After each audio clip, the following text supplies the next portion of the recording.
Israel और संयुक्त राष्ट्र के बीच एक तीखा राजनयिक विवाद उभर रहा है और यह हाल की सबसे विस्फोटक आरोपों में से एक पर केंद्रित है। संयुक्त राष्ट्र में इजराइल के राजदूत डैनी डैनन नाराज हैं। उन्होंने कहा कि इजराइल को संयुक्त राष्ट्र ने अपनी यौन हिंसा और संघर्ष संबंधी रिपोर्ट की सूची में हमास व आईएसआईएस के साथ शामिल किया है। इसी कारण इजराइल कथित रूप से संयुक्त राष्ट्र महासचिव एंटोनियो गुटेरेस के साथ सहयोग रोक देगा। इजराइल के संयुक्त राष्ट्र राजदूत डैनी डैनन का कहना है कि यह कदम राजनीतिक है, तथ्यों से उसका कोई संबंध नहीं है और देश को गलत तरीके से आतंकी संगठनों के साथ जोड़ा जा रहा है। यह विवाद ऐसे समय सामने आया जब संयुक्त राष्ट्र की एक रिपोर्ट ने 7 अक्टूबर के हमलों में हमास को सुनियोजित यौन हिंसा के लिए जिम्मेदार ठहराया। इजराइल का कहना है कि इससे उसके साथ की कोई भी तुलना बेहद आपत्तिजनक और अस्वीकार्य हो जाती है। अब हमारे साथ इजराइल के संयुक्त राष्ट्र राजदूत डैनी डैनन जुड़ रहे हैं।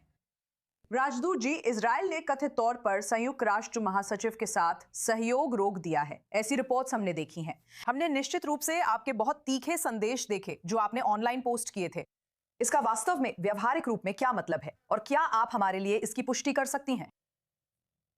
बिल्कुल, आप जानते हैं हम संयुक्त राष्ट्र की पाखंडिता के आदी हैं, लेकिन आज जो हुआ वो कल्पना से परे है। हमें, हमारे सैनिकों को, मेरे बेटे मेरी बेटी को हमास के आतंकवादियों के साथ एक ही सूची में रखना जिन्होंने 7 अक्टूबर का भयानक अपराध किया। एक सीमा होती है और हमने तय किया कि अब बहुत हो गया। लगभग 1 साल तक हमने संयुक्त राष्ट्र के अधिकारियों के साथ काम कर उन्हें साबित किया कि वे आरोप पक्षपाती हैं। उन आरोपों के समर्थन में कुछ नहीं था और इसके बावजूद महासचिव ने तथ्यों की अनदेखी की और इजराइल को ब्लैकलिस्ट कर दिया और हमें हमास आतंकवादियों आईएसआईएस के साथ उसी सूची में डाल दिया। ये ऐसी बात है जिसे हम स्वीकार नहीं कर सकते। हमने फैसला किया है कि हम महासचिव गुटेरेस के साथ काम जारी नहीं रखेंगे। वो बहुत जल्द जा रहे हैं। हमारे पास एक नया महासचिव होगा। आगामी महीनों में हम संयुक्त राष्ट्र के साथ पर गुटेरेस के बिना काम करेंगे। संयुक्त राष्ट्र ने सूची की पुष्टि नहीं की है तो इजराइल किस आधार पर यह दावे कर रहा है? और आप जानती हैं, जाहिर है इस स्तर पर संयुक्त राष्ट्र से जवाब मिलने से पहले इतनी कड़ी प्रतिक्रिया क्यों दी जा रही है? मैं कोई खेल नहीं खेल रहा, बहुत सीधा हूं। आज मुझे संयुक्त राष्ट्र महासचिव के चीफ ऑफ स्टाफ का कॉल आया था। उन्होंने मुझे आधिकारिक तौर पर बताया कि इजराइल और हमारी सुरक्षा सेवाओं को सूचीबद्ध किया जाएगा। मैंने उनसे पूछा कि आपके पास सबूत है? आपने नाम या आरोप क्यों नहीं बताए? हम पुष्टि कर सकते थे या आपको गलत साबित कर सकते थे, लेकिन उनके पास कोई जवाब नहीं था। तो ये आधिकारिक है कि महासचिव की घोषणा हुई है। मुझे लगता है कि ये अगले कुछ दिनों में सार्वजनिक होगा। महासचिव से संदेश मिलने पर ही हमने प्रतिक्रिया दी। सही है। मैं सिर्फ एंटोनियो गुटेरेस से अलग होने के व्यावहारिक मायनों पर और बात करना चाहती हूं। जैसा आपने कहा, वो हमेशा अपने पद पर नहीं रहेंगे। कुछ आलोचक कहते हैं कि इजराइल संयुक्त राष्ट्र जैसी संस्थाओं से अलग होकर खुद को कमजोर कर रहा है। अगले कुछ महीनों में इसका क्या असर होगा? क्या इजराइल का संयुक्त राष्ट्र से कोई संबंध नहीं रहेगा? अब मुझे स्पष्ट करने दीजिए। आप जानती हैं, हम संयुक्त राष्ट्र में हैं और उसके अंगों से सहयोग करेंगे, लेकिन महासचिव गुटेरेस से बात नहीं करेंगे। उनका आज का व्यवहार नजरअंदाज नहीं किया जा सकता।